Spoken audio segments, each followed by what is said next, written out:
Hi guys, ಈ ವಿಡಿಯೋಲಿ ನಾನು ಸೋಯಾ ಮಂಚೂರಿ ಹೇಗೆ ಮಾಡೋದು ಅಂತ ಹೇಳ್ಕೊಡ್ತೀನಿ. ಫಸ್ಟು ಇಲ್ಲಿ ನಾನು ಸೋಯಾ ತೊಗೊಂಡಿದ್ದೀನಿ, ಹಾಗೆ 3-4 ಟೇಬಲ್ ಸ್ಪೂನ್ಸ್ ಆಫ್ ಅಚ್ಚಮೆಣಸಿನ ಪುಡಿ, ಮೊಸರು ಹಾಗೆ ನೀರು. ಫಸ್ಟು ಸೋಯಾನ ಕಂಪ್ಲೀಟಾಗಿ ಸೋಕ್ ಮಾಡ್ಕೊಳ್ಳೋಣ. ಕಂಪ್ಲೀಟಾಗಿ ಮುಳುಗುವಷ್ಟು ನೀರು ಹಾಕ್ಕೊಳ್ಳಿ. ಇದನ್ನು ನಾನು ಕಂಪ್ಲೀಟಾಗಿ 5 ನಿಮಿಷ ಸೋಕ್ ಮಾಡ್ಕೊಂಡಿದ್ದೆ ನೀರಲ್ಲಿ. ಈಗ ಇದನ್ನು ಕಂಪ್ಲೀಟಾಗಿ ನೀರಿಲ್ಲದೆ ಹಾಗೆ ಸ್ಕ್ವೀಸ್ ಮಾಡಿ ಇನ್ನೊಂದು ಪಾತ್ರೆಗೆ ಟ್ರಾನ್ಸ್ಫರ್ ಮಾಡ್ಕೋತೀನಿ. ನೋಡ್ಬೋದು ನೀವು, ಒಂಚೂರು ನೀರಿಲ್ಲದಂಗೆ ಚೆನ್ನಾಗಿ ಸ್ಕ್ವೀಸ್ ಮಾಡ್ಕೊತಾ ಇದ್ದೀನಿ. ನೀರಿದ್ದರೆ ಒಂಥರ ಕ್ರಿಸ್ಪಿನೆಸ್ ಬರಲ್ಲ, ಹಾಗೆ ಜಾಸ್ತಿ ಎಣ್ಣೆ ಸಹ ಕನ್ಸ್ಯೂಮ್ ಮಾಡುತ್ತೆ. ಸೊ ಚೆನ್ನಾಗಿ ಸ್ಕ್ವೀಸ್ ಮಾಡ್ಕೊಳ್ಳಿ. ಒಂಚೂರು ನೀರಿಲ್ಲದಂಗೆ ಸ್ಕ್ವೀಸ್ ಮಾಡಿಕೊಂಡು ಇವಾಗ ನಾನು ಸೋಯಾ ಚಂಕ್ಸ್ನ ರೆಡಿ ಮಾಡ್ಕೊಂಡಿದ್ದೀನಿ. ಇವಾಗ ನಾವು ಮಿಕ್ಸ್ಚರ್ ರೆಡಿ ಮಾಡ್ಕೊಳ್ಳೋಣ. ಯಾವ ಕನ್ಸಿಸ್ಟೆನ್ಸಿ ಇರಬೇಕು ಅಂತ ನಾನು ತೋರಿಸ್ತೀನಿ. ಮೊದಲಿಗೆ ಸ್ವಲ್ಪ ಮೊಸರು ಹಾಕ್ಕೊಳ್ತೀನಿ, ಒಂದು 3 to 4 table spoons of curd. ಇಲ್ಲಿ ನಾನು ಮೈದಾ ಹಿಟ್ಟು ತೊಗೊಂಡಿದ್ದೀನಿ 1 ಕಪ್. ಹಾಗೆ ಇದಕ್ಕೆ ನಾನು ಅರ್ಧ ಚಮಚ ಅಕ್ಕಿ ಹಿಟ್ಟು ಸಹ ಮಿಕ್ಸ್ ಮಾಡ್ಕೊಂಡಿದ್ದೀನಿ, ಜಸ್ಟ್ ಬಿಕಾಸ್ ಆಫ್ ಕ್ರಿಸ್ಪಿನೆಸ್. ನೋಡಿಕೊಂಡು ನಿಮ್ಮ ಕನ್ಸಿಸ್ಟೆನ್ಸಿ ಪ್ರಕಾರ ಹಾಕ್ಕೊಳ್ಳಿ.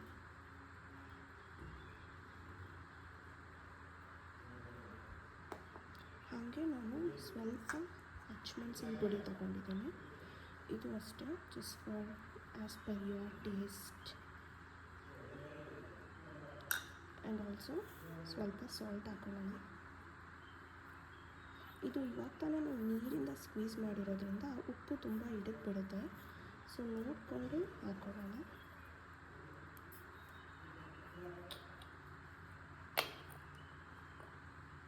ಇದಕ್ಕೆ ನಾನು ನೀರು ಹಾಕ್ಕೊಂಡು ಮಿಕ್ಸ್ ಮಾಡ್ಕೊತೀನಿ. ಹಾಗೆ ಇದಕ್ಕೆ ಸ್ವಲ್ಪ ಪಿಂಚ್ ಆಫ್ ಟರ್ಮರಿಕ್ ಸಹ ಹಾಕ್ಕೋತೀನಿ, ಜಸ್ಟ್ ಫಾರ್ ಕಲರ್. ಇವಾಗ ನೀರು ಹಾಕ್ಕೊಂಡು ಮಿಕ್ಸ್ ಮಾಡೋಣ.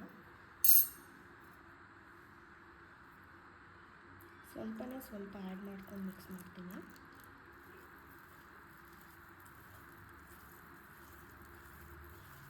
ಕೋಟಿಂಗ್ ಎಲ್ಲ ಚೆನ್ನಾಗಿ ಹಾಕಬೇಕು. ನೋಡ್ಕೊಂಡು ನೀರು ಆ್ಯಡ್ ಮಾಡ್ಕೊಳ್ಳಿ, ಬಿಕಾಸ್ ನಾವು ಆಲ್ರೆಡಿ ಸೋಯಾನ ನೀರಲ್ಲಿ ಸೋಪ್ ಮಾಡಿರೋದ್ರಿಂದ ಸ್ವಲ್ಪ ವಾಟರ್ ಸಬ್ಸ್ಟೆನ್ಸ್ ಇರುತ್ತೆ.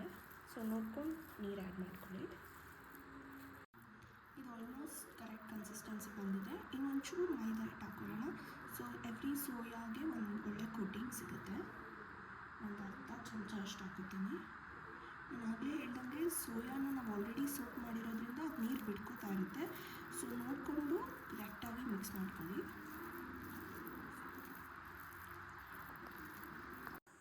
ಫೈನಲಾಗಿ ಈ ಕನ್ಸಿಸ್ಟೆನ್ಸಿ ಬರೋ ತನಕ ನಾನು ಮಿಕ್ಸ್ ಮಾಡ್ಕೊಂಡಿದ್ದೀನಿ. ನೀವು ನೋಡ್ಬೋದು ಎಲ್ಲ ಸೋಯಾಗೆಲ್ಲ ಕರೆಕ್ಟಾಗಿ ಹಿಡಿಯೋ ತನಕ ನಾವು ಒಂದು 5 ನಿಮಿಷ ಬಿಡೋಣ, ಆಮೇಲೆ ಡೀಪ್ ಫ್ರೈ ಮಾಡ್ಕೊಳ್ಳೋಣ. ಇದನ್ನ ಒಂದು 5 to 10 ಮಿನಿಟ್ಸ್ ನಾನು ಚೆನ್ನಾಗಿ ಎಲ್ಲ ಮ್ಯಾರಿನೇಟ್ ಆಗೋಕ್ಕೆ ಬಿಟ್ಟಿದ್ದೀನಿ. ಆಲ್ಸೋ ನಾನು ಸ್ವಲ್ಪ ವೆಜಿಟೇಬಲ್ಸ್ ತೊಗೊಂಡಿದ್ದೀನಿ. ಒಂದು ಅರ್ಧ capsicum, half onion, 3 to 4 chillies as per ನಿಮಗೆ ಖಾರ, ಹಾಗೆ 4 to 5 ಬೆಳ್ಳುಳ್ಳಿ, ಹಾಗೆ ಸ್ವಲ್ಪ ಕೊತ್ತಂಬರಿ ಸೊಪ್ಪು. ಈ ಕಡೆ ನಾನು ಒಗ್ಗರಣೆಗೆ ಬೇಕಾಗಿರೋ ಸ್ಪೈಸಸ್ ರೆಡಿ ಮಾಡ್ಕೊಂಡಿದ್ದೀನಿ. 1 ಟೇಬಲ್ ಸ್ಪೂನ್ ಅಚ್ಚಮೆಣಸಿನ ಪುಡಿ, ಇಲ್ಲಿ tomato ketchup, soya sauce, ginger garlic paste, ಹಾಗೆ ಸ್ವಲ್ಪ ಗರಂ ಮಸಾಲ. ಇಲ್ಲಿ ನಾನು ಒಂದು ಥಿಕ್ ಪೇಸ್ಟ್ ರೆಡಿ ಮಾಡ್ಕೊಂಡಿದ್ದೀನಿ. ಇದು ಮೈದಾ ಹಿಟ್ಟು ಮತ್ತು ನೀರು ಥಿಕ್ ಕನ್ಸಿಸ್ಟೆನ್ಸಿಗೋಸ್ಕರ ಈ ಪೇಸ್ಟ್ ರೆಡಿ ಮಾಡ್ಕೊಂಡಿದ್ದೀನಿ.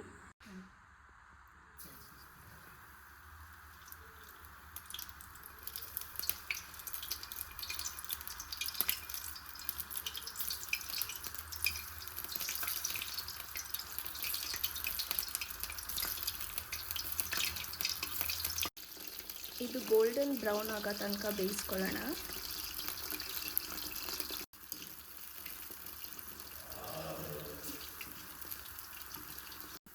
ಇದು ಗೋಲ್ಡನ್ ಬ್ರೌನ್ ಆಗಿದೆ, ಇವಾಗ ಎತ್ತಾಕ್ತಿದ್ದೀನಿ.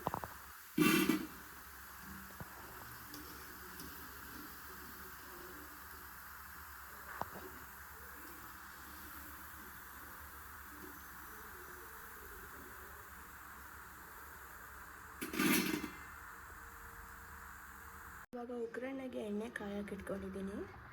ಎಣ್ಣೆ ಕಾದ ನಂತರ next 1 spoon ginger garlic paste ಹಾಕೋತೀನಿ. ಆಮೇಲೆ ಈರುಳ್ಳಿ,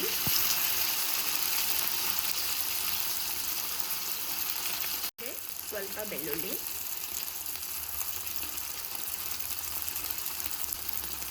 ಮತ್ತು ಕ್ಯಾಪ್ಸಿಕಮ್ ಇಷ್ಟು ಬೇಯೋ ತನಕ ಚೆನ್ನಾಗಿ ಕೈ ಆಡ್ಕೊಳ್ಳೋಣ.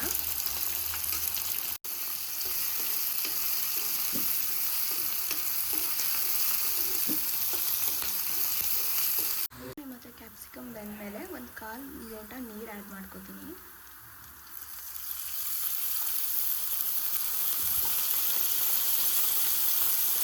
ಇವಾಗ ಇದಕ್ಕೆ ಸ್ಪೈಸಸ್ ಹಾಕ್ಕೊಳ್ಳೋಣ. ಫಸ್ಟು 1 ಸ್ಪೂನ್ ಅಚ್ಚಮೆಣಸಿನ ಪುಡಿ, ನೆಕ್ಸ್ಟು ಸಾಸಸ್ ಹಾಕ್ಕೊಳ್ಳೋಣ. 1 spoon soya sauce, next 1 spoon tomato ketchup, ಹಾಗೆ ಸ್ವಲ್ಪ ಗರಂ ಮಸಾಲ. ಚೆನ್ನಾಗಿ ಮಿಕ್ಸ್ ಮಾಡ್ಕೊಳ್ಳೋಣ.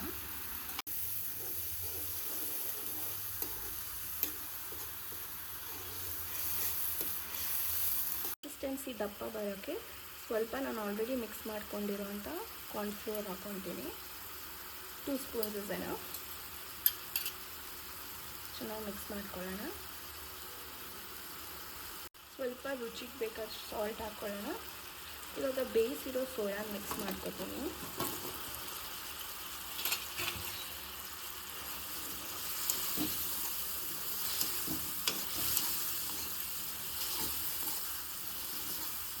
ಅದು ಚೆನ್ನಾಗಿ ಮಿಕ್ಸ್ ಆಗಲಿ.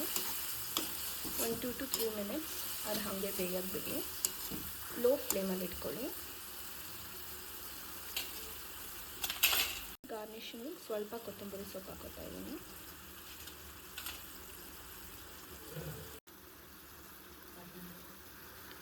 ಲಾಸ್ಟಿಗೆ ಒಂಚೂರು ಲೆಮನ್ ಸ್ಕ್ವೀಸ್ ಮಾಡ್ಕೊತೀನಿ.